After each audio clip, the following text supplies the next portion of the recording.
कहता है वो आता है मास एनर्जी रिलेशन। ठीक है, ध्यान से बना दो इसको, mass energy relation, mass energy relation.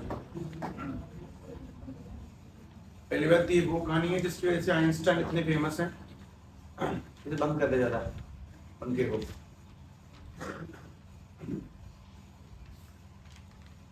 ये हाथ कहाँ में रंग लिए था ना हैं? ठीक है, ध्यान से बात सुना। अपने पास में मास एनर्जी रिलेशन, ये वो कहानी है जिसकी वजह से आइंस्टाइन फेमस है। तुम पता उन्होंने क्या बोला था? तो बस सुनाइए, एनर्जी मास इक्वेशन, एनर्जी मास इक्वेशन चीज क्या थी वो? आइंस्टाइन के अकॉर्डिंग कोई भी बॉडी जैसे कि लाइट है या फिर कोई भी बॉडी है, जब वो तेज चलती है तो उसका मास किस में कन्वर्ट हो जाता है? एनर्जी में। जब ये बात मुझे दिमाग में पल्ले नहीं पड़ी कि ये क्या कहना चाह रहा था, तुमने तो बस सुन लिया मास का एनर्जी, कितनी हल्की बात लगी बोलने में सुनने में, बहुत गहरी बात है ये।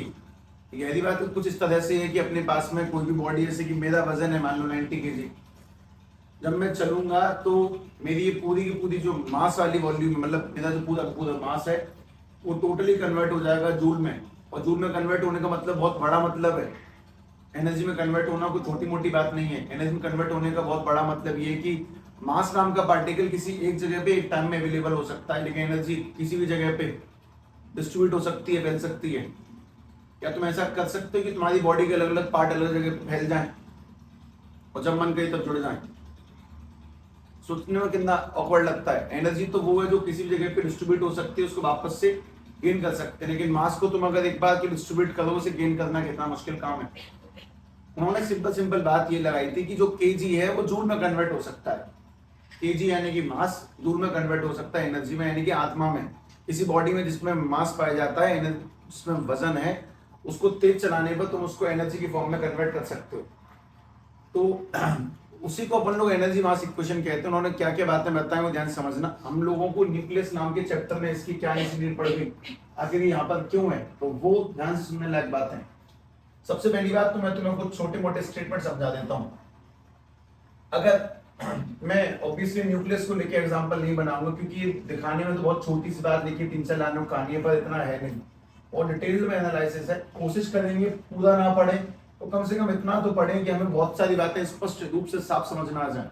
ठीक है, ध्यान से बात सुनो। सबसे मोस्ट इंपोर्टेंट बात ये कि अगर अपने पास में ये कोई भी बॉडी है, उसके अंदर मास है m, अगर वो लाइट की स्पीड से चलता है, अगर वो किसी वेलोसिटी से आगे क्यों बढ़े, मतलब किसी वेलोसिटी आगे क्यों चलता है किसी भी स्पीड से, तो सीधी सीधी बात है कि जब ये बॉडी आगे क्यों चलेगी तो इसका मास किस में कन्वर्ट होगा? एनर्जी में कन्वर्ट होगा। कितना मास कितनी एनर्जी में कन्वर्ट होगा? पहला सवाल। दूसरा सवाल ये कि जब एनर्जी में मास कन्वर्ट होगा, जब ये बॉडी चलती है तो इसमें एक एनर्जी और आती है। वो कौन सी एनर्जी होती है? Kinetic energy. किसी बॉडी के चलने पर उसमें दो एनर्जी आती है, एक तो उसकी काइनेटिक एनर्जी जिसकी स्पीड से वो चल रहा है, और दूसरा जब वो चलता है तो उसका खुद का मास भी कुछ ना कुछ एनर्जी में कन्वर्ट हो जाता है। ये बात ऐसे समझाना बहुत मुश्किल काम है।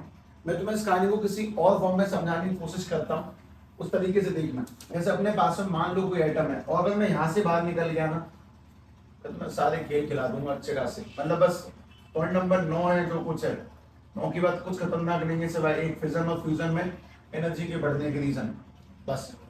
ठीक है, ध्यान से बात सुनो। अपने पास में कोई भी न्यूक्लियस, इसकी चारों बना हुआ है एटम, और एटम में चारों घूमते हैं इलेक्ट्रॉन। क्या इलेक्ट्रॉन में मास पाया जाता है? इलेक्ट्रॉन मास पाया जाता है कि नहीं? कितना? 9.1 10 की पावर माइनस की 31 kg। अच्छा, सीधी सीधी बात, इसके अंदर और भी कहानियां सुन लें। क्या इलेक्ट्रॉन किसी स्पीड से यहाँ पे चलते हैं? बिल्कुल चलते हैं। अगर इलेक्ट्रॉन चलते हैं, इलेक्ट्रॉन में कौन सी एनर्जी पाई जाती है? काइनेटिक एनर्जी यहाँ बिल्कुल पाई जाती है। इलेक्ट्रॉन चलेगा तो उसमें काइनेटिक एनर्जी बिल्कुल पाई जाएगी, सीधी सीधी कहानी। और क्योंकि इलेक्ट्रॉन बहुत तेज घूमता है तो इलेक्ट्रॉन में मास जो होता है वो भी किस में कन्वर्ट हो जाता है? एनर्जी में कन्वर्ट होता है। तो सीधी बात मैं तुमसे बस ये बोल रहा हूँ कि इलेक्ट्रॉन के चलने पर उसमें दो एनर्जी आती है। कौन सी? पहली, जब वो चलता है तो उसमें कौन सी आती है? Kinetic energy. और दूसरी, जब वो चलता है तो उसका कुछ इक्का दुक्का मास भी किस में कन्वर्ट हो जाता है? एनर्जी में। इस बात को मैं तुम्हें कुछ ऐसे बोलना चाहता हूँ कि जैसे कि अगर अपने पास में कोई 4 किलो का ऑब्जेक्ट है, वो किसी स्पीड से चल रहा है, मतलब 20 मीटर पर सेकंड से, और तुमने कभी अगर उसकी एनर्जी निकाली, कभी भी तुमने उसकी एनर्जी निकाली, तो उसकी एनर्जी कभी भी ऐसे निकलेगी, हाफ एम वी स्क्वायर करके निकाल लो ना, कभी भी निकाल लेना, हाफ एम वी स्क्वायर करके, हाफ इंटू में मास आ गया 4, स्पीड आ गई 20 का स्क्वायर 400, इसे काटेंगे तो 2 आंसर निकल के आ जाएगा 800 जूल। तो कभी भी आंसर 800 जूल नहीं बैठेगा, तो अपनी भी स्पीड को कभी भी एनर्जी कन्वर्ट करके निकालो, कभी भी आंसर 800 जूल नहीं आएगा। 800 से कुछ 5-10 जूल ऊपर ही निकल के आती है, एक्यूरेट नहीं आती कभी। और उसका रीजन क्या है कि एक तो उसमें एनर्जी आ गई स्पीड की वजह से, उसमें अपन लोगों ने काइनेटिक एनर्जी बोला, और जब कोई बॉडी चलती है उसका मास भी कुछ ना कुछ किसमें कन्वर्ट हो जाता है, एनर्जी में कन्वर्ट हो जाता है। जब वो बॉडी रुकेगी तब उसका मास वापस से नॉर्मल हो जाएगा, एनर्जी जब उसकी बॉडी चलेगी तो काइनेटिक के साथ साथ उसका मास भी कुछ कुछ एनर्जी में योगदान देता है, तो कभी भी एक्यूरेट 800 नहीं आएगा। मैं बस तुमसे बोल रहा हूँ कि हम लोगों ने आज तक पढ़ा है कि जब भी कोई बॉडी चलती है तो उसमें कौन सी एनर्जी पाई जाती है, काइनेटिक एनर्जी, बिल्कुल सही है। लेकिन आज अपने दिमाग में एक बात और ऐड कर दो कि शायद वो प्रॉपर सही नहीं था, थोड़ा बहुत और भी ऐड होगा। जब भी कोई बॉडी चलती है उसमें काइनेटिक एनर्जी होती है, बिल्कुल सही बात है, लेकिन उसका मास भी किसमें कन्वर्ट हो जाता है, हल्का फुल्का एनर्जी में। तो मान लो अगर हम लोगों ने कैलकुलेट किया बॉडी की एनर्जी 800 जूल है, तो प्रैक्टिकली वो गलत आएगी, उसमें थोड़ा बहुत 10-20 और जुड़ेगा, तब जाके आंसर बनेगा 810 जूल। मैं ये कह रहा हूँ हम लोगों ने आज तक पढ़ा है कि बॉडी चलती है उसमें कौन सी एनर्जी पाई जाती है, काइनेटिक, पर ये संपूर्ण सत्य नहीं है। उस बॉडी का मास भी हल्का फुल्का एनर्जी में योगदान देता है, तो वहीं से बात निकल के आती है कि बॉडी जितनी ज्यादा तेज चलेगी उसका मास उतना ज्यादा बढ़ जाएगा। क्या कोई नहीं, तुम बस ये सोचो, हम लोग अगर किसी 4 किलो की बॉडी जो कि 20 की स्पीड चल रही है उसकी एनर्जी निकालेंगे काइनेटिक, तो क्या निकल के आनी चाहिए 800 जूल, क्योंकि नहीं आती। वो ज्यादा क्यों आती है, इसका रीजन किसने समझाया था, आइंस्टाइन ने। उन्होंने समझा कि अगर एनर्जी 800 की जगह 810 जूल आ रही है तो ना तुम्हारी मैथ गलत है ना फिजिक्स, बस आज से ऐड करना स्टार्ट कर दो कि अगर कोई बॉडी चल रही है तो उसका कुछ ना कुछ इक्का दुक्का मास भी एनर्जी में कन्वर्ट हो जाएगा, और जब बॉडी वापस से रुकेगी तो उसका जो मास एनर्जी में कन्वर्ट हुआ था दोबारा से मास में कन्वर्ट हो जाएगा। उन्होंने ये बात बताई, और इसी कहानी को वहां पे ऐड करने वाले हैं, ध्यान से देखना, ठीक है। मैं वापस से इस सिस्टम को लगा देता हूं, सुनो कि अपने पास में ये कोई ऑब्जेक्ट है, ऑब्जेक्ट के इलेक्ट्रॉन लगा लेता हूं, कोई भी पार्टिकल मान लेते हैं, इसका मास है m, अभी रेस्ट में है तो m0 है, ये रेस्ट में m0 है। जब ये चलेगा तो इसके चलने पर इसमें स्पीड होगी कुछ ना कुछ, हम लोग वैसे तो c मानते हैं अक्सर स्पीड को, क्योंकि वही एप्रोप्रिएट माना जाता है, पर मैं मान लेता हूं v। जब ये ऑब्जेक्ट चलेगा तो उसके चलने में इसमें 2 एनर्जी आएंगी, कौन सी, सबसे पहली एनर्जी इसमें आ जाएगी काइनेटिक एनर्जी, क्योंकि ऑब्जेक्ट चलता है, और दूसरी इसके चलने पर इसका कुछ मास भी किसमें कन्वर्ट हो जाएगा, इसका mass also convert into energy, mass also convert into energy, convert into energy, ठीक है।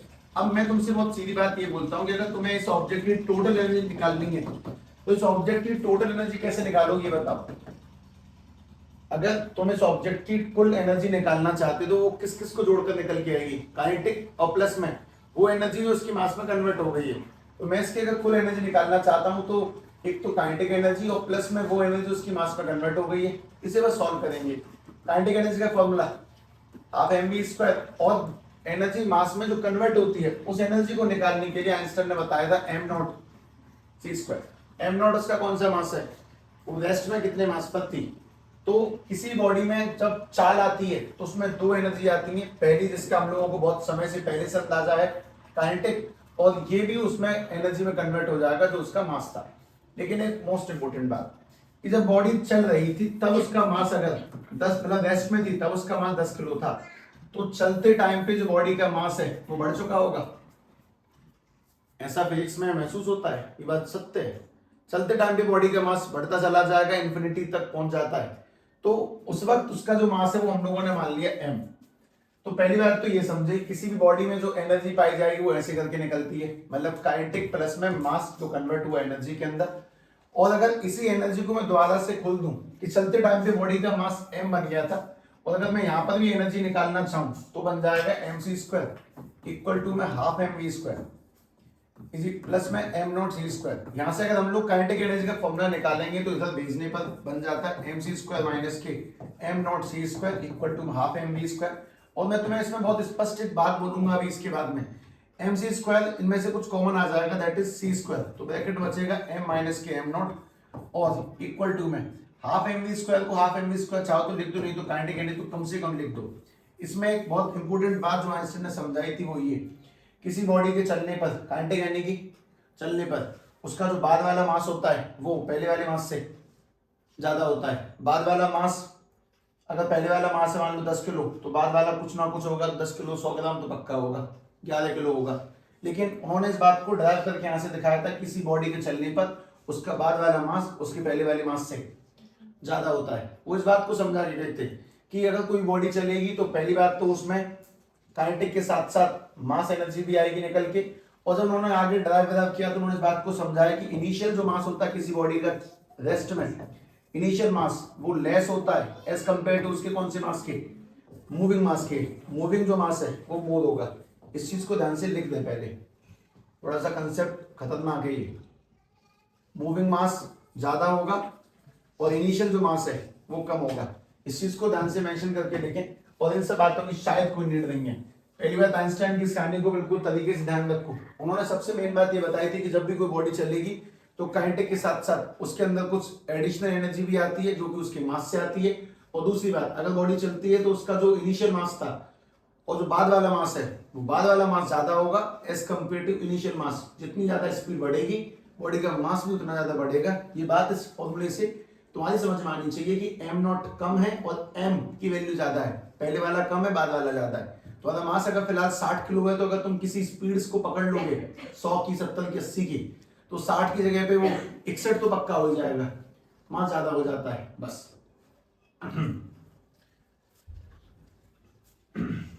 कुल मिला के बात बस यही थी कि मास एनर्जी में कन्वर्ट हो सकता है।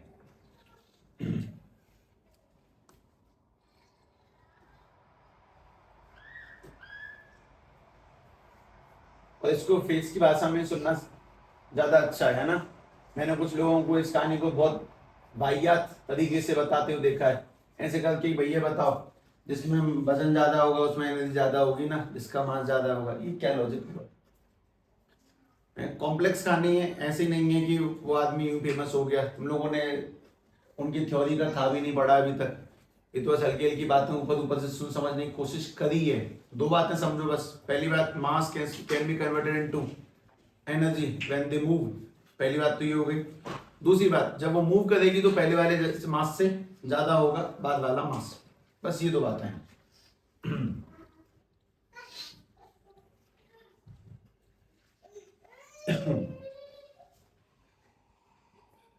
चलो इसी कहानी को थोड़ा सा इलिस्ट्रेट कर दे तरीके से। ठीक है, एग्जाम्पल सुने। एग्जाम्पल ये है कि अपने पास एक वो पार्टिकल है जिसका मास है 10 किलो। चलते टाइम पे इसका मास महसूस हुआ 11 किलो। जब ये चला तो इसका मास होगा 11 किलो। सिंपल सवाल है, बताओ इस बॉडी की काइनेटिक एनर्जी कितनी है? कितनी एनर्जी चल रहा है? पहले इसका मास था 10 किलो, बाद में इसका मास कितना हो गया? चलते टाइम पे 11 किलो। तो मास में वैल्यू में डिफेक्ट आया? बिल्कुल आया, अलग अलग अंतर मास में आया, चलने पर आया। अगर चलेगा नहीं तो इसका भी कितना रहेगा? 10 किलो। मोशन की वजह से मास बढ़ गया। तो सवाल ये कि उसमें कितनी उसकी काइनेटिक एनर्जी, ये बता दो मुझे। तो बहुत सिंपल बात, अगर मुझे किसी बॉडी की काइनेटिक एनर्जी निकालनी है, मैंने अब तक तो पढ़ा हाफ एम वी स्क्वायर, पर मैं अभी नहीं पढ़ूंगा। अब मैं पढ़ूंगा डेल्टा एम इनटू में सी स्क्वायर। ये लिखा डेल्टा एम ही लिखा ही है, मैंने बस डेल्टा ही नहीं लगाया अभी तक। अगर डेल्टा एम का इस्तेमाल करेंगे तो डेल्टा एम, इन दोनों के मास में कितना अंतर पड़ा? 1 इनटू में सी यानी कि 3 इंटू 10 की पावर 8 का होल स्क्वायर। जब इसको सॉल्व किया जाएगा तो सीधी बात 9 इंटू 10 की पावर 16 जूल ये आ जाएगी इसकी एनर्जी। इसका मतलब तुम लोग शायद गहराई से नहीं समझे, मैं तुम्हें इसका मतलब गहराई समझाता हूं। किसी बॉडी का मास 10 किलो से 11 किलो, मतलब 1 किलो बढ़ाने के लिए, उसका इतना मास बढ़ाने के लिए, बस 10 से 11 करने के लिए, तो मैं उसको कितनी एनर्जी देनी पड़ेगी? 90 लाख जूल। सोच के देखें। हेलो,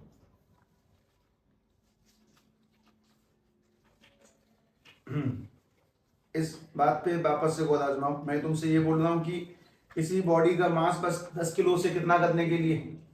11 किलो, मतलब मास बढ़ाना है तुम्हें उसकी एनर्जी कितनी देनी पड़ेगी? 90 लाख नहीं, 16 आएगा।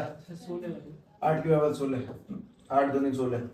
तुम्हें किसी बॉडी का मास 10 से 11 किलो करने के लिए, 10 से 11 सिर्फ 1 किलो बढ़ाने के लिए तुम्हें उसको इतनी एनर्जी देनी पड़ेगी। अब तो ये आउट ऑफ द बॉक्स हो गया बोलना, 9 इंटू 10⁻16, तो बहुत बड़ी मात्रा में एनर्जी है बस 1 किलो मास बढ़ाने के लिए। तुम्हारा मास कितना है, मान लो 50 किलो, तो 50 से 51 करने के लिए कितनी एनर्जी देनी पड़ेगी, इतनी। मास चेंज करने के लिए हमें बॉडी को क्या देनी पड़ेगी, एनर्जी। उस एनर्जी से बॉडी क्या करेगी, चलेगी। अगर बॉडी चलेगी तो उसमें क्या आ जाएगी, स्पीड। अगर स्पीड आएगी तो उसमें क्या बढ़ेगा, मास बढ़ेगा। तो चीजें थोड़ी बहुत कॉम्प्लेक्स हैं, लेकिन अगर तुम्हें ये बातें ज्यादा ही परेशान करती हैं तो इनको बस इतना पढ़ के होल्ड ऑन कर लो कि मुझे सबसे पहली बात तो साहब ये ध्यान रहे कि उन्होंने पहली बात ये बोली थी कि मास can be converted into energy. Mass energy में कन्वर्ट हो सकता है ऑन मूविंग, ठीक है। मोशन करने पे मास एनर्जी में कन्वर्ट होता है, पहली बात। और दूसरी बात कि रेस्ट मास कम होगा और जो मूविंग मास है वो हमेशा ज्यादा होगा। मूविंग मास ज्यादा होगा अगर तुम्हें सारी बातें परेशान कर देंगे तो। और तीसरी बात, काइनेटिक एनर्जी निकालने के लिए डेल्टा एम सी स्क्वायर का भी इस्तेमाल कर सकते हैं, हाफ एम वी स्क्वायर के अलावा। डेल्टा एम यानी कि मास में कितना चेंज आया, ये सारी बातें 3 शब्दों में तो बस इतनी सी एंड नथिंग। बाकी ज्यादा लोड मत बढ़ाओ, मेरे पास शायद कुछ और बेहतरीन टॉपिक हो सकते हैं इसके अंदर, तो तुम्हें ध्यान से देखने चाहिए, समझ जाओगे।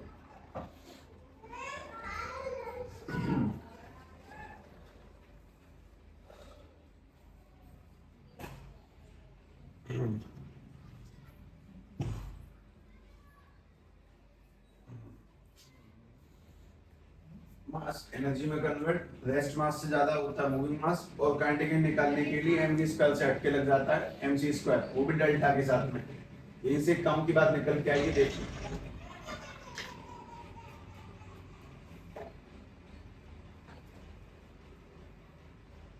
ठीक है, 10वें पॉइंट का नाम लागू, मास डिफेक्ट। मास डिफेक्ट, ठीक है। और मास डिफेक्ट का कंसेप्ट ध्यान समझ के देखें आखिर है क्या। मास डिफेक्ट का मतलब, मान लो अपने पास में कोई एग्जांपल पहले लगाते हैं ना, एग्जांपल ये लिखना पहले side line.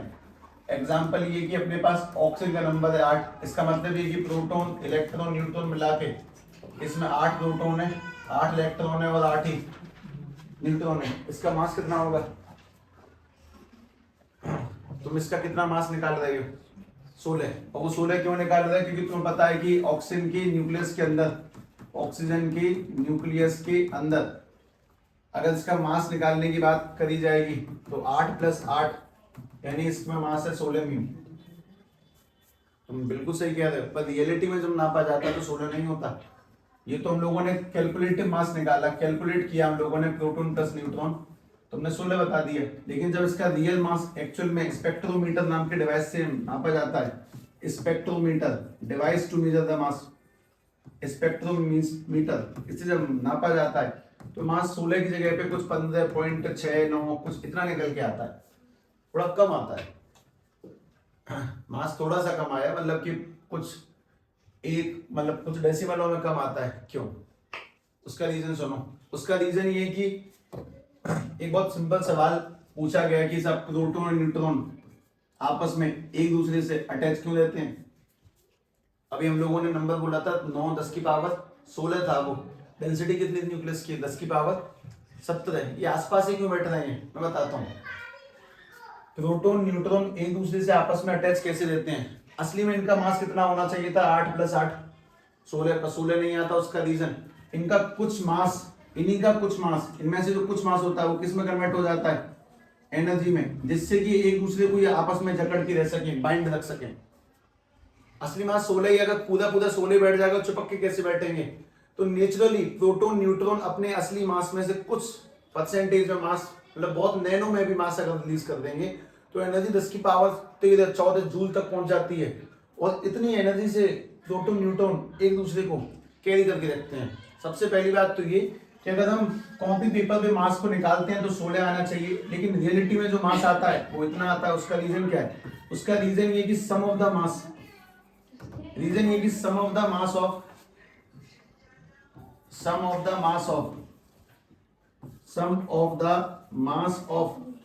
nucleus is converted into energy, is converted is converted into energy. उनका जो कुछ मास होता है वो एनर्जी में कन्वर्ट हो जाता है, जिसकी हेल्प से वो एक दूसरे को बाइंड रख पाते हैं, जिसकी हेल्प से वो एक दूसरे के क्लोज रह पाते हैं, एक दूसरे को पकड़ के रह पाते हैं। और सही भी है। क्या सभी न्यूक्लियस में ऐसा पाया जाएगा? हाँ, सभी न्यूक्लियस का मास अगर तुमने 100 नापा है कॉपी पेपर पे तो रियलिटी में 100 नहीं आएगा, 100 से हल्का सा कम आएगा, क्योंकि कुछ मास रिलीज करके वो एक दूसरे को जकड़ पाते हैं। और यही फिनोमेना सभी न्यूक्लियस में एक चीज को जन्म देता है जिसका नाम होता है मास डिफेक्ट। ठीक है, ध्यान से लिखेंगे, मैं इसी कहानी को सिस्टमैटिक लिख रहा हूं। The mass of nucleus is less than the sum of mass of proton and neutron, ठीक है, and this is called mass defect। और इसी बात को हम लोग मास डिफेक्ट कहते हैं, and this is called mass defect. This phenomena या फिर दिस थिंग या फिर दिस जो भी है, इसको मास डिफेक्ट कहते हैं। ध्यान रखें, ये बात सबसे पहले पढ़ाई गई इसीलिए क्योंकि मास एनर्जी में कन्वर्ट होता है, वो अपना कुछ छोटा सा मास छोड़कर एनर्जी में चले जाते हैं और उसी एनर्जी की वजह से प्रोटॉन न्यूट्रॉन एक दूसरे को बाइंड करके रख पाते हैं। मास डिफेक्ट होना गलत चीज नहीं है, अच्छी बात है। मास डिफेक्ट होगा तभी तो प्रोटॉन न्यूट्रॉन एक दूसरे जकड़ के रख सकते हैं। अब सवाल है कि मास डिफेक्ट निकालेंगे कैसे, वो देखना।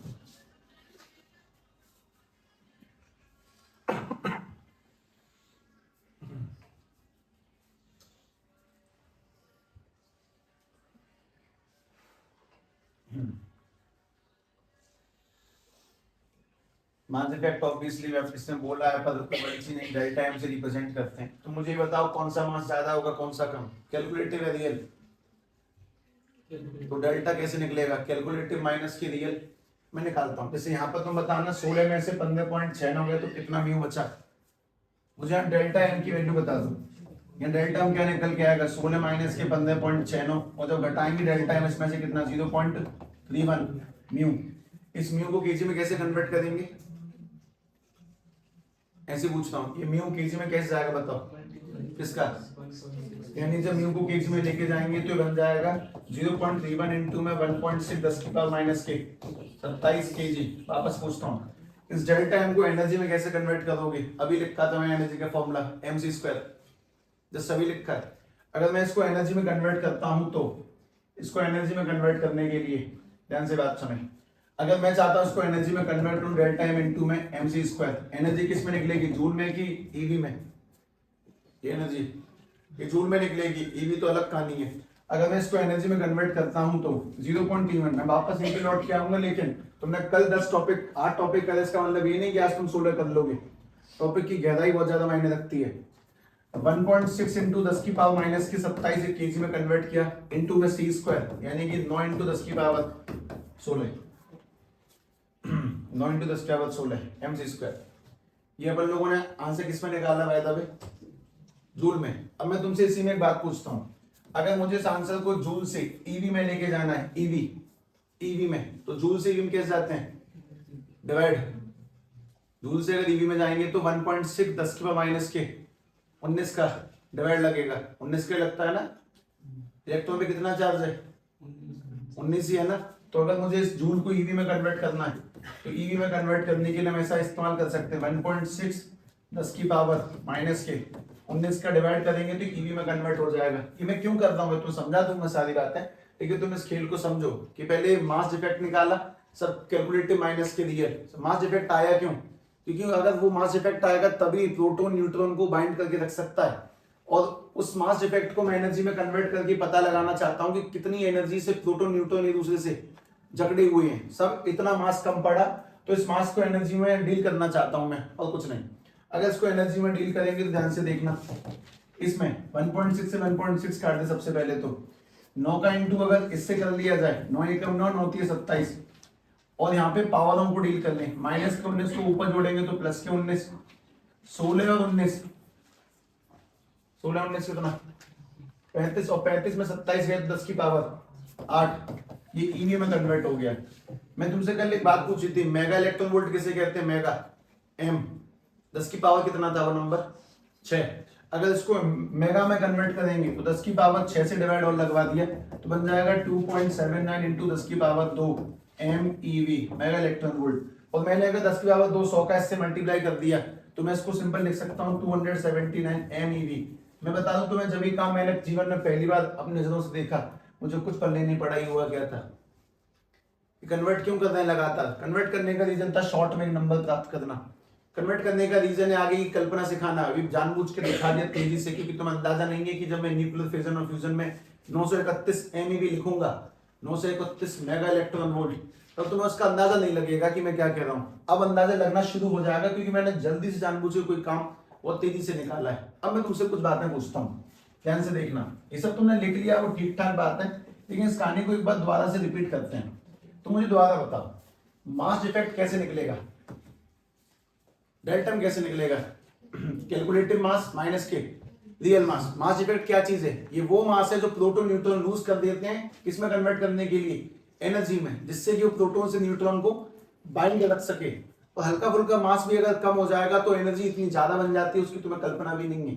अगर उसको पूरा ही तोड़ देंगे तो एनर्जी पूरी की पूरी रिलीज हो जाएगी।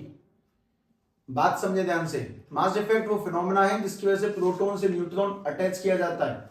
अगर ध्यान से देखते हैं तो हम लोग कैसे निकालेंगे मास इफेक्ट? कैलकुलेटिव मास, उसमें से माइनस करेंगे कौन सा? रियल मास, क्योंकि कैलकुलेटिव मास थोड़ा ज्यादा आता है, रियल मास थोड़ा सा कम होता है। अब मास कैलकुलेट कैसे करते हैं ये बताओ। मास को कैलकुलेट करने का तरीका क्या है? Proton plus neutron. जरा एक छोटे से सवाल का यहाँ पे जवाब देना मुझे, कि अगर मैंने यहाँ पे कोई एलिमेंट लिखा है x, उसमें नंबर लगाए 10, यहाँ पे लगा दिए 22, इसमें कितने प्रोटॉन है? 10। इसमें कितने न्यूट्रॉन है? 12। घटा के 22 में 10 के बाद है। अब जरा बताओ कि एक प्रोटॉन में कितना मास होता है? हमने स्टार्टिंग में लिखा था एक प्रोटॉन में कितना मास है? 10 में कितना होगा?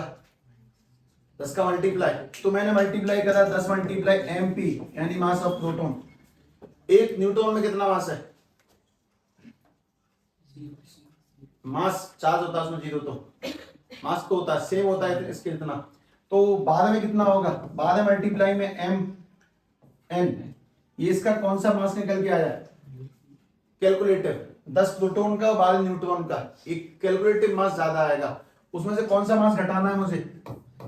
उसका रियल वाला मास घटा देना है। अब इसी बात को तुमसे दोबारा लिखवाता हूं, वापस देखना। हमारे पास एक एलिमेंट है, यहाँ पर A है, यहाँ पर Z है। उल्टा लिखा है क्या? उल्टा है ना? ठीक है। हमारे पास ये कोई एलिमेंट है, यहाँ पर Z है, यहाँ पर A है। बताओ इसमें कितने प्रोटॉन है? Z। इसमें कितने न्यूट्रॉन है? A minus Z। एक प्रोटॉन में कितना मास पाया जाता है? MP। Z प्रोटॉन्स में कितना मास पाया जाएगा? Z मल्टीप्लाई में MP। एक न्यूट्रॉन में कितना मास पाया जाता है? MN। A minus Z neutrons में कितना मास पाया जाएगा? A माइनस Z मल्टीप्लाई में MN। और जब इसे जोड़ेंगे तो कौन सा मास निकल के आ जाएगा? ये कैलकुलेटिव मास। प्रोटॉन का मास प्लस में न्यूट्रॉन का मास, उसमें से कौन सा घटाना है? रियल मास। और रियल मास जब घटा देंगे तो अपने पास में ये क्या निकल के आ जाएगा? Delta M। ये डिफेक्टिव मास निकल के आ जाएगा। तो इस चीज को ध्यान से देखेंगे, फॉर्मूला वापस से बनाने वाला हूं, देखना ध्यान से। Z प्रोटॉन्स इनटू में प्रोटॉन्स का mass plus A minus Z neutron into में न्यूट्रॉन का मास और माइनस के M, यानी कि रियल मास। जब कैलकुलेटिव मास में से, ये कैलकुलेटिव मास है, इसमें से घटाते हैं रियल मास, तो उससे क्या निकल के आता है? Mass defect. और ये वही चीज है जिससे कि कोई भी प्रोटॉन न्यूट्रॉन को बाइंड करके रख पाता है, वरना वो पॉसिबल ही नहीं है। ये कहानी वैसे बहुत अजीब लगती है किसी टाइम पर, अगर तुम इसको सीधे सीधे यहां देख लो तो कि पता नहीं क्या चल रहा है। तुमने शायद देखा भी होगा ये फॉर्मूला, पर ये बहुत ऑकवर्ड लगता होगा पहली बार देखने में, लेकिन ये नॉर्मल है। तो दिमाग से खुद को बातों को समझाएंगे, समझ में आएगा कि नॉर्मल चीजें हैं। ये कैलकुलेटिव मास है, ये रियल मास है। कैलकुलेटिव ज्यादा होता है 16, रियल कम होता है 15 पॉइंट कुछ। और जब घटाएंगे रियल टाइम आएगा, ये वही मास है जो किस में कन्वर्ट हो जाता है? एनर्जी में। और इसी मास इफेक्ट को एनर्जी में कन्वर्ट करना हमारी अगली स्लाइड होगी जहां तक है। बहुत डीप प्रैक्टिस चाहिए इन चैप्टरों को पढ़ने के लिए, है ना?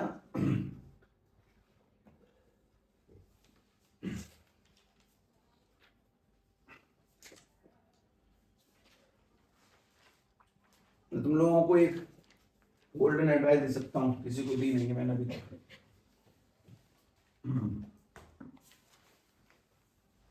मुझे पता कोई फॉलो नहीं कर सकता उसे।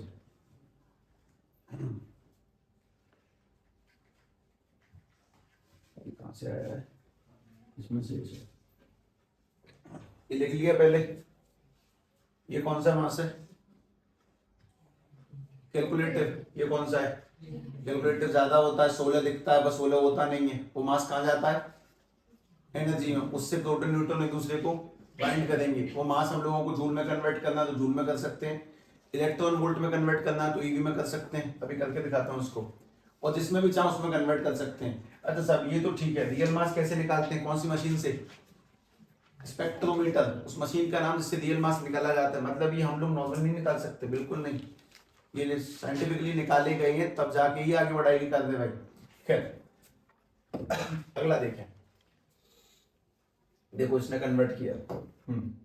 बताएंगे। ये बहुत ज्यादा हैवी डोज नहीं है, ध्यान रखना। जहां पे जो भी लिखा है ना ये बहुत अजीब लगता है पर इतना कुछ है नहीं, बहुत सिंपल सिंपल सिस्टम है। मैं इस कहानी को थोड़ा बाद में करवाता हूं, मतलब ये जो भी है मैं तुम्हें कुछ और बताता हूं, पहले वो सुनिए। हमारे पास एक एएमयू में कितना मास होता है? एक एएमयू यानी कि एटॉमिक मास यूनिट यानी कितने kilo? 1.6 into 10 to the power minus के 27 kg। मेरा तुमसे सवाल है कि एक एएमयू यानी कि एक म्यू को जूल में कन्वर्ट करके दिखा सकते हो? मास को एनर्जी में कन्वर्ट कर सकते हो जूल में? तो वो कन्वर्ट कैसे होगा? अब बात है कि बात मैं बता रहा हूं तुम्हें, तुम्हारा दिमाग खुद चलना चाहिए इन चीजों के ऊपर कि केजी को जूल में कैसे कन्वर्ट करते हैं। साहब केजी को जूल में कन्वर्ट करने का सीधा सिस्टम था mc²। क्या ये कहानी टॉपिक में कहीं है? नहीं है। पर इसके बेस पर बहुत सारी बातें जुड़ती हैं कि क्या मुझे केजी से जूल में कन्वर्ट करना आता है? क्या तुम अपने मास को एनर्जी में कन्वर्ट कर सकते हो? तुम में कितना मास है? 40 किलो 50 किलो से जूल में ला सकते हो? उसे किससे लाओगे? mc² से जूल में लाना है। अगर मैं इसको जूल में लाना चाहता हूं तो जूल में कैसे लाऊंगा? 1.6 10 की पावर माइनस के 27 इंटू में c² यानी कि 9 इंटू 10 की पावर कितना? 16। जब इसे सॉल्व करेंगे तो जूल में आ चुका है और मल्टीप्लाई करो मत करो, फिलहाल ऐसे रहने दो। 10 की पावर माइनस के 27 और 16 माइनस के कितना बन जाएगा? ये 27 में 16 गए तो माइनस के 11 की जूल में आ गया। एक बात तो बताओ, ये जूल है, क्या इसको ईवी में कन्वर्ट कर सकते हो? इलेक्ट्रॉन वोल्ट में। जूल से ईवी में कैसे जाएंगे? 1.6 19 का डिवाइड लगाकर। तो अगर हम लोग इसमें 1.6 10 की पावर माइनस के 19 का डिवाइड लगा दें, पहली बात ये 6 नहीं है, एक यूनिट बता दूं मैं तुम्हें, मतलब ओनली 6 नहीं है और भी है उसके आगे 6 0 8 9 2 अलग अलग है। तो अगर इसको दोबारा से सॉल्व करोगे, इससे इसको काट दिया मैंने, रह जाएगा 9 इंटू 10 की पावर, बोलना ऊपर माइनस के 19 से ऊपर जाएगा तो प्लस के 19 बनेगा। 19 में 8 आ गया तो ये ईवी में कन्वर्ट हो गया। अब ईवी से अगर मेगा में जाना है तो किसका डिवाइड? 10 की पावर 6 का। जैसे 10 की पावर 6 का डिवाइड लगाएंगे निकल के आ जाएगा 9 इंटू 10 की पावर 2 ईवी नहीं एम ईवी।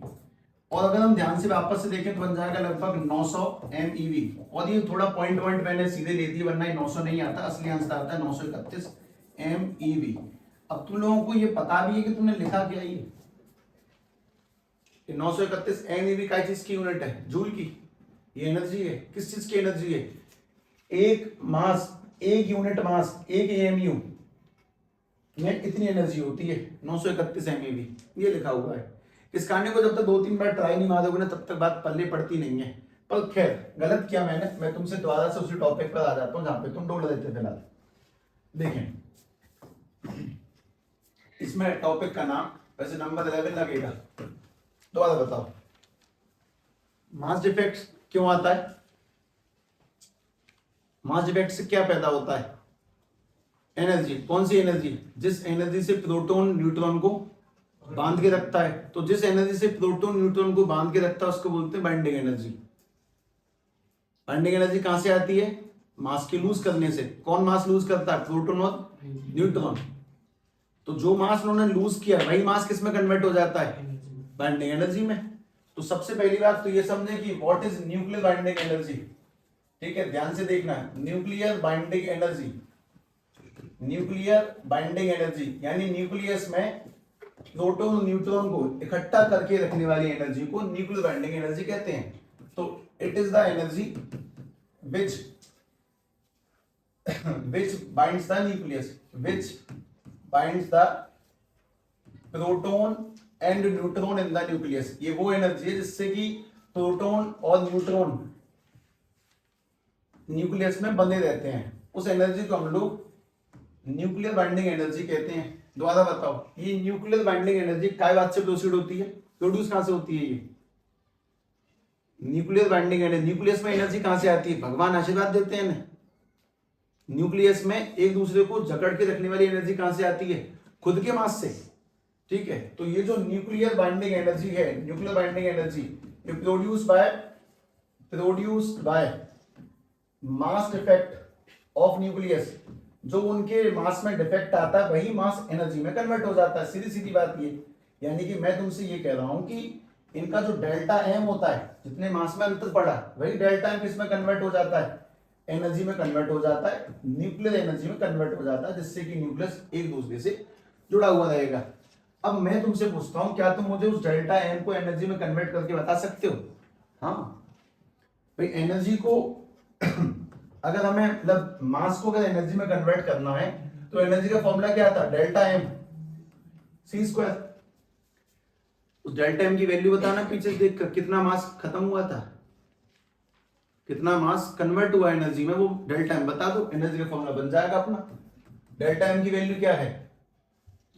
शायद जेड एम पी प्लस के ए माइनस के जेड एम एन माइनस के एम, और इसके इनटू में क्या चल रहा है?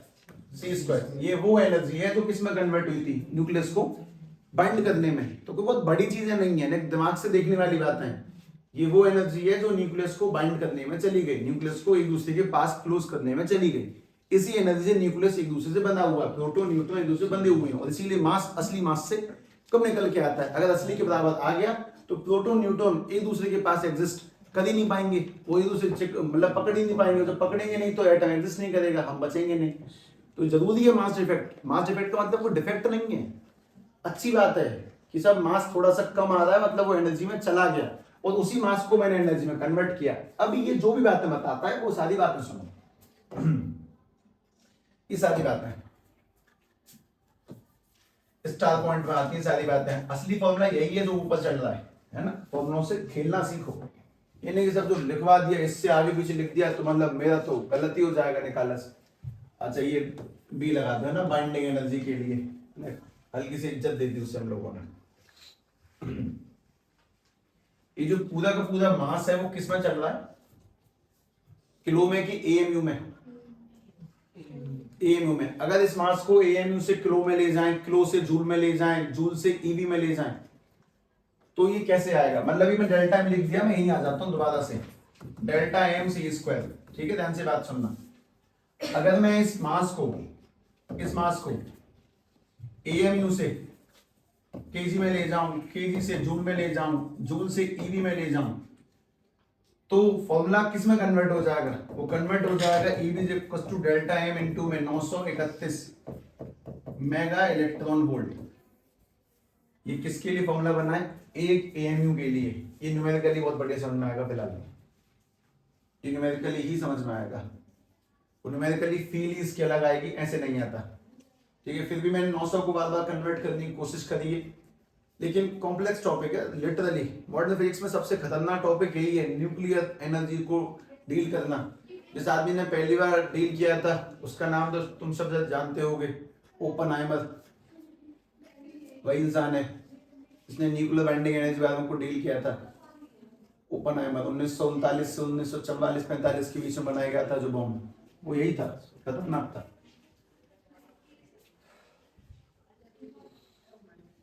ये सब सब्स्टिट्यूटिंग वगैरह की कोई नीड नहीं है, बेकार की बात है।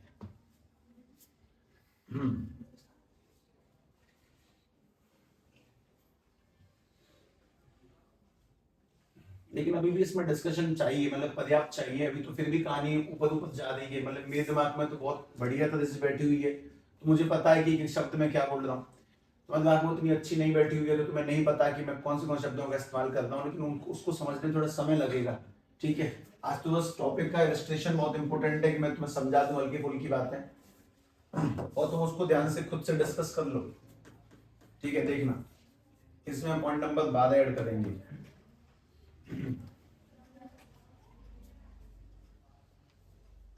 अगर अपने पास में किसी न्यूक्लियस में 10 न्यूक्लियॉन्स है, मतलब प्रोटॉन न्यूट्रॉन मिला के 10 है टोटल, उसका मास 10 है, तो हर एक पर कितनी कितनी एनर्जी कैसे निकालोगे? अगर अपने पास में किसी न्यूक्लियस में, वैसे मुझे कभी लगता है तुम बहुत सुन्नात्मा हो, नहीं मैं, हाँ मैं तुम्हें गोल्डन टिप देना भूल गया। गोल्डन टिप जो बहुत मुश्किल है, मतलब असंभव है प्रोसीड करना, फॉलो करना असंभव है। ठीक है, साइलेंस। दो चीजों का, दिमाग का साइलेंस और मुंह का साइलेंस। मैं से बहुतों के दिमाग सो बैठे हैं तो दौड़ रहे हैं, सो रहे हैं तो दौड़ रहे हैं, नहीं बोल रहे हैं तो भी दौड़ रहे हैं, बोल रहे हैं तो भी दौड़ रहे हैं। बोलना तो वो तो कंट्रोल कर ही लेगा आदमी, ये कैसे कंट्रोल कर देगा? ये जो दिमाग से साइलेंट है ना, हाँ मतलब थॉट नहीं आ रहे, जैसे मैं चाह रहा हूँ कि मेरे दिमाग में कोई थॉट ना आए तो नहीं आएगा, मैं ब्लैंक हूँ फिलहाल, मैं कुछ नहीं सोच रहा हूँ, कुछ भी नहीं। दिमाग से स्टेबल होना बहुत इंपॉर्टेंट है, क्योंकि उससे एक बहुत बड़ा बेनिफिट है, मुझे जो याद करना है वो संग संग याद होता है, और जो याद किया वो मैं कभी नहीं भूलूंगा, कंफर्म, नेवर एवर। तो ने पहले मुंह बंद करें, उसके बाद ये चालू होगा। आउटपुट इनपुट हमारे में समझाते थे विद्या मंदिर में भी बहुत बार, ये आउटपुट है, ये इनपुट है। जिसका आउटपुट ज्यादा होता है ना, उसका इनपुट कम होता है।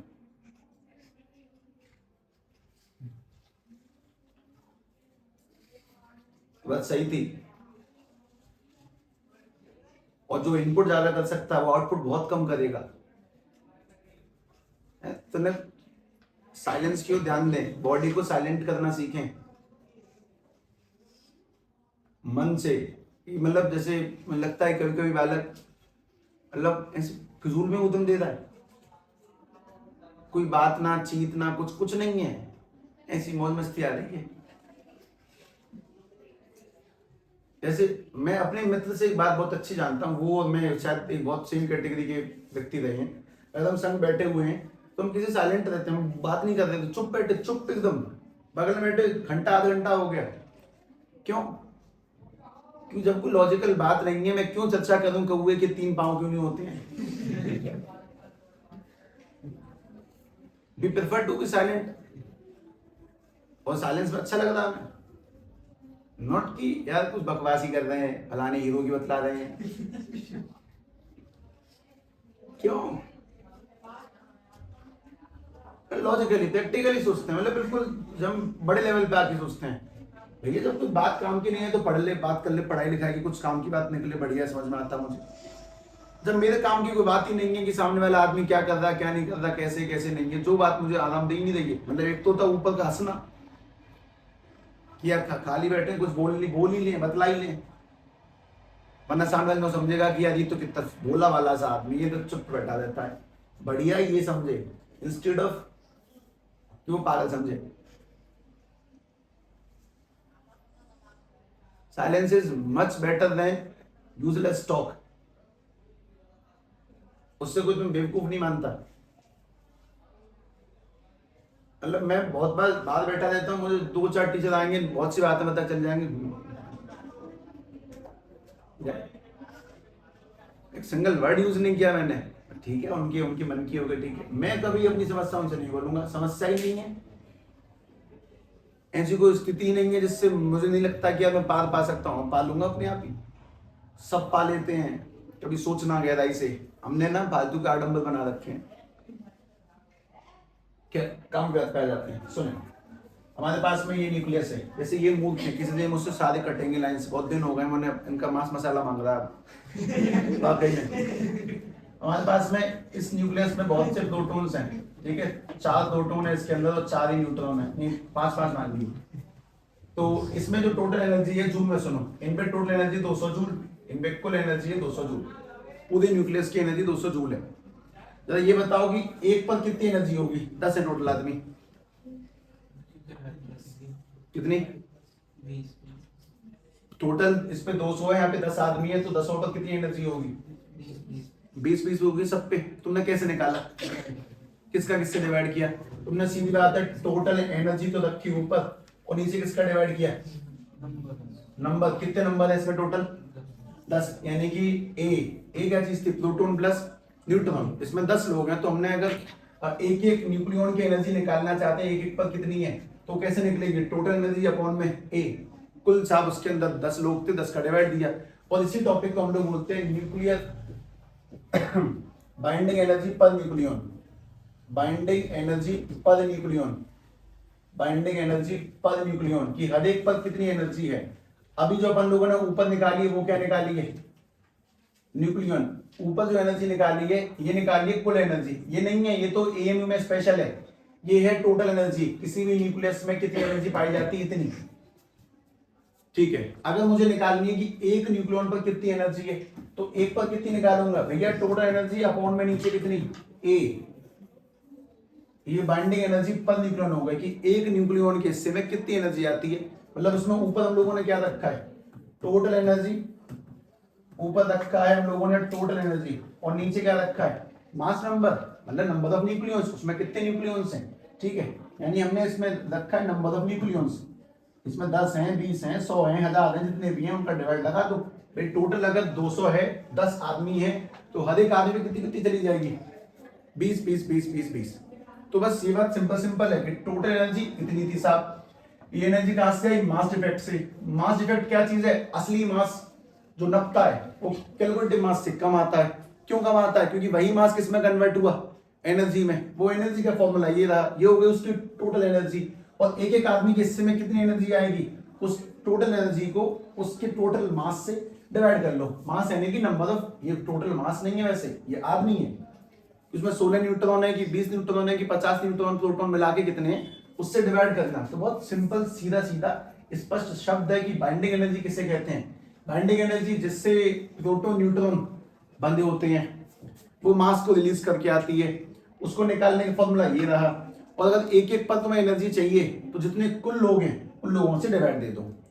तो ये सारे टॉपिक एक दूसरे से कनेक्ट हैं और उनको बहुत अच्छे से कनेक्ट करने के लिए तुम्हें अपने दिमाग को वापस से सेट करना पड़ेगा। मतलब टॉपिक को 9 से लेकर 12 तक फिर से पढ़ा दिया, खुद को जब तक इन कहानियों को पढ़ाओगे नहीं बात सेट नहीं होती है। ठीक, इसमें अगला लिखते हैं बाइंडिंग एनर्जी कर्व। थोड़ा सा लेंथी टॉपिक तो है पर मैं स्टार्ट दे सकता हूँ उसका, हल्का से देना है start. Binding energy curve, binding energy curve.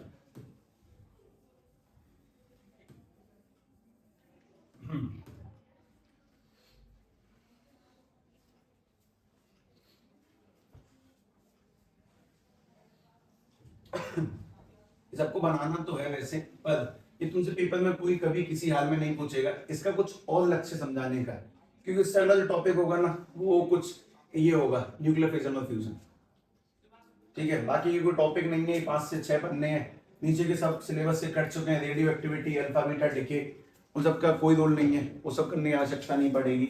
ठीक है, तो अपन लोगों के पास में एक सबसे सिंपल से टारगेट ये निकल के आया कि बाइंडिंग एनर्जी कर्व क्या है। इसको पहले 2 बार सुनेंगे, आज अभी सुनेंगे जिससे कि मैं तुम्हें प्लांटिंग कर दूं कल के लिए, और मैं तुम्हें सारी बातें समझा दूंगा स्पष्ट रूप से। देखो, सबसे पहली बात तो यहाँ पे एटम लिखे हुए हैं, एटम नंबर 1 से लेके एटम नंबर जितने भी हो सकते हैं दुनिया में, मैक्सिमम जितने भी एटम, नहीं ये मास नंबर। दुनिया में सबसे ज्यादा मास इन एलिमेंटों का पाया जा सकता है, 250 से ऊपर तो किसी का नहीं जाएगा। यूरेनियम का होता है 235, यूरेनियम 92 आइसोटोप का 235 है, जिसका बम बनाने में इस्तेमाल किया जाता है, एटॉमिक बम, छोटे मोटे पटाखे नहीं। काम की बात यह है कि ये इनके मास लिखे हुए हैं, इस कर्व का कुछ बहुत बड़ा रोल है, वो रोल सुनो।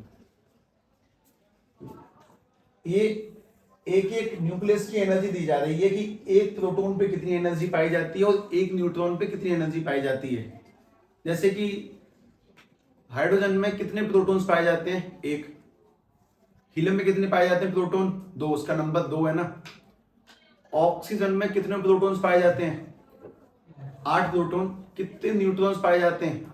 8 न्यूट्रॉन्स। कुल कितने आदमी पाए जाते हैं उसमें अंदर? 16। तो 16 आदमी पाए जाते हैं किसी ऑक्सीजन के न्यूक्लियस के अंदर। 16 आदमी। एक आदमी पर कितनी एनर्जी है उस कल में दिखाई जा रही है। नाइट्रोजन में टोटल पाए जाते हैं 14 आदमी, 7 प्रोटॉन 7 न्यूट्रॉन। एक आदमी पर कितनी एनर्जी है उस कल में दिखाई जा रही है। तो इस कल को पहले हल्का सा इम्प्लांट कर रहा हूं जानबूझ के, ऑब्वियसली डिटेल में एनालिसिस होगा, लेकिन इस बात के साथ कि मैं मान के चलूंगा कि तुम लोगों ने पॉइंट नंबर 9 से लेके 12 तक एक बार खुद से रिपीट कर लिया लिखकर, क्योंकि तभी जाके थोड़ा सा साउंड अच्छी बनेगी। ध्यान से बात सुने। जैसे जैसे मास बढ़ता चला जाएगा वैसे वैसे एनर्जी भी बढ़ती चली जाएगी, क्योंकि जिसपे ज्यादा मास होगा वो ज्यादा मास दे पाएगा, ज्यादा एनर्जी बना पाएगा। क्योंकि मास के जाने से क्या बनती है? एनर्जी न्यूक्लियस के अंदर। तो जिन पे मास ज्यादा होगा उन पे एनर्जी ज्यादा होगी। कहीं कहीं पे डिप करेगा लेकिन एनर्जी बढ़ेगी मास के बढ़ने से लगातार। मतलब जो जितना बड़ा न्यूक्लियस होगा उस पे उतना ज्यादा मास होगा, वो उतना ही मास रिलीज करके एनर्जी में कन्वर्ट करेगा और उसका न्यूक्लियस उतना ही स्ट्रांगली एक दूसरे को पकड़ के रखेगा। जितना हैवी नंबर मास होगा उतना ही मास वो रिलीज करके अपने न्यूक्लियस को टाइटली बाउंड करके रखेगा। इसलिए कल लगातार उठ रहा है, बीच में डिप है, एक्सेप्शंस है, लेकिन इस बात को स्पष्ट समझे। 1 किलो के में 100 किलो के में कौन ज्यादा मास डोनेट करके एनर्जी में कन्वर्ट कर सकता है? 100 किलो वाला। 100 किलो वाला आदमी 1 किलो डोनेट कर देगा एनर्जी बनाने के लिए और 99 किलो से अपने आप को बंद रखेगा। लेकिन जिसके पास में है ही 1 किलो, वो 1 किलो ही दे देगा, तो वो एनर्जी में कहां से कन्वर्ट करवा पाएगा? वो दे पाएगा 10-20 ग्राम। तो जितना बड़ा एटम होगा वो उतना ही ज्यादा अपना मास किस में कन्वर्ट करवा देगा?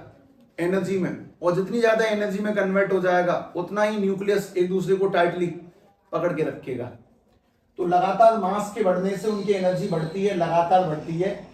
लेकिन ज्यादा बड़ा न्यूक्लियस होने पर, मतलब बहुत बड़ा न्यूक्लियस हो गया, इतना बड़ा न्यूक्लियस हो गया कि अब उसको संभालना मुश्किल है। इतने सारे प्रोटॉन्स न्यूट्रॉन्स हैं, उसको संभालना मुश्किल हो चुका है।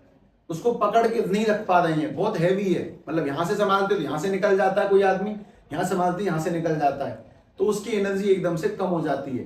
मतलब कि छोटों की एनर्जी बढ़ती है और ज्यादा बड़े होने पर भी एनर्जी कम हो जाएगी। जब ज्यादा बड़ा हो जाता है तो अपने आप ही उसमें से प्रोटॉन निकल के भाग रहा है, कहीं से न्यूट्रॉन निकल के भाग रहा है, कहीं से कुछ निकल के भाग रहा है। इसी को बोलते हैं रेडिएशन। कौन से एटम रेडिएशन शो नहीं करेंगे? छोटे हैं, क्योंकि उनका मास जो भी है वो अपने आप जकड़ के रख जाते हैं। लेकिन जो बड़े एटम्स होते हैं उनका मास बहुत ज्यादा हैवी है, उनकी न्यूक्लियर बाइंडिंग एनर्जी इतनी पर्याप्त नहीं है कि वो उनको जकड़ के रख सके। इसलिए कोई कहीं निकल जाता है, कोई कहीं निकल जाता है। उन्हीं को रेडियो एक्टिविटी बोलते हैं। मोस्ट इंपोर्टेंट, अगर मास बढ़ेगा तो पकड़ के रखने की एनर्जी भी बढ़ेगी, लेकिन ज्यादा हैवी एटम्स पर वो एनर्जी भी कम पड़ जाती है। इसीलिए कर्व नीचे आ गया और वो हैवी एटम्स कुछ ना कुछ प्रोटॉन न्यूट्रॉन को रिलीज करना स्टार्ट कर देते हैं, और उसी को हम लोग क्या बोलते हैं? Radio activity. बहुत छोटे शब्दों में समझाने का प्रयास, लेकिन तो आने वाली बातों को बहुत स्पीड में निकाला गया, इसलिए उन बातों को रिवाइज कर लें। हम इस कहानी को प्रयास करेंगे कल फिनिश कर लें, नहीं तो परसों लास्ट है इसका। ठीक है।